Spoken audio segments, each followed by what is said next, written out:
Hello everyone, I'm Kajal, your physical education teacher, and today we are going to discuss the next game of the 10th class, football. History. The football is also known as soccer. The history of the football is very old, as similar versions of the game were played in many civilizations. Greeks played the game Spharia, which resembles football.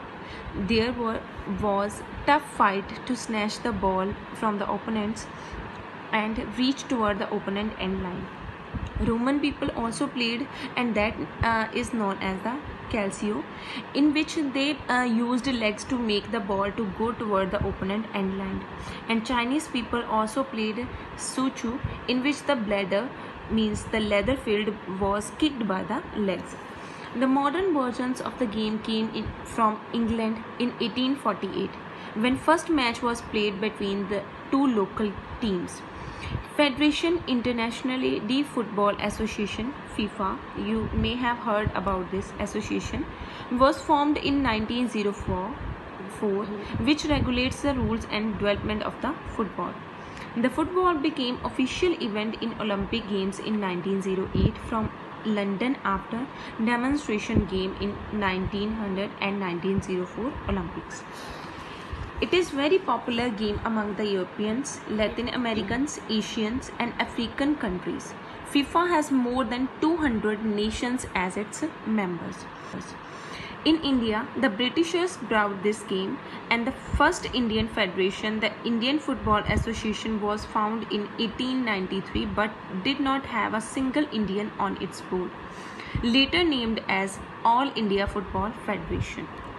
India also started the second oldest football tournament known as Durand Cup in 1888 in Shimla. Next, the latest rules of the game. The objective of the soccer is to send the ball into the opposing team's goal by propelling it with the feet or any other part except arms or hands. Two teams with a maximum of 11 players each, one goalkeeper and 10 field players play. Two halves of 45 minutes period each is the time. Game is started with push pass in the opponent's field from the center circle. A referee keeps a check on the time and may extend the period beyond the regulated 45 minutes if it is necessary. Then that may is happen due to the injuries too, and the change of player, undue delay etc. in that cases. Tie rules. There are few rules. First is extra time. During a knockout tournament, if there is a tie at the end of regulation time, then the team plays for 30 minutes extra time of two halves of 15 minutes each. In this duration, if any team scores the goal, wins the match. Next one, penalty shot-outs. If there is still tie after the overtime period, a penalty shot-out takes place. The referee decides which goal will be used for the penalty kicks. The team is kicked first is determined by a toss. Next is sudden death. If the teams are still tied after 5 kicks each, the teams keep taking penalty kicks until one team wins. And the goal is scored when the ball crosses the goal line. Next one. Tips to remember. Here are few tips that the ground dimensions, officials of the match, circumference of the football that you have to learn. So learn it carefully. Next one are the terminology points. So here they have given the terminology points. We have discussed these points in the 9th standard too. But if you have any, if you find any query or any problem, then you comment me. Next, we are going to discuss about the duties of match referee.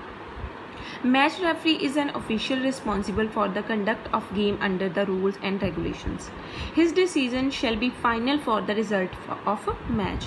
He is authorized to exercise his powers under the rules, and he enforces the rules of the game over the both teams, gives decision on the controversies and disputes over the grounds. So that whole are the duties of a match referee. He is the match official that is responsible for declaring the result too.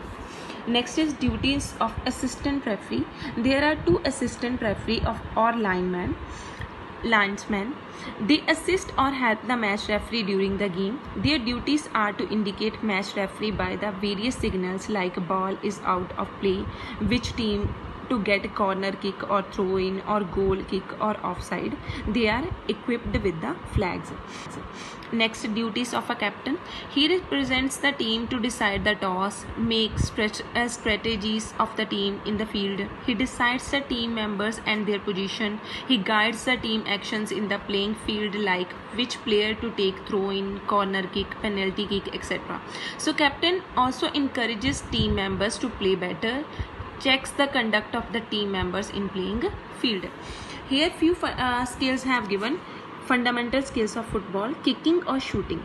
It is most common skill used to hit the ball with the power. It reaches long and away the desired position. So hitting the ball with the power, that is known as kicking or shooting. Next is dribbling. It is faking to the opponent in such a way that control the ball is kept. The player controls the movement of the ball with the feet, whereas the upper body gives the dodging movement. Heading. Usually an attacker heads the ball to redirect it toward the net, so that is known as a heading. Next, passing.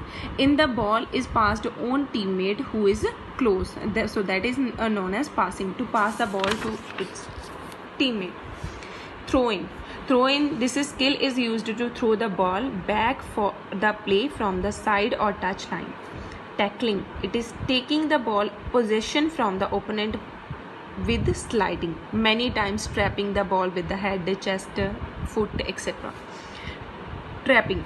It is controlling the lifted ball before it could bounce or control the ball in the air so that it should fall near the body range.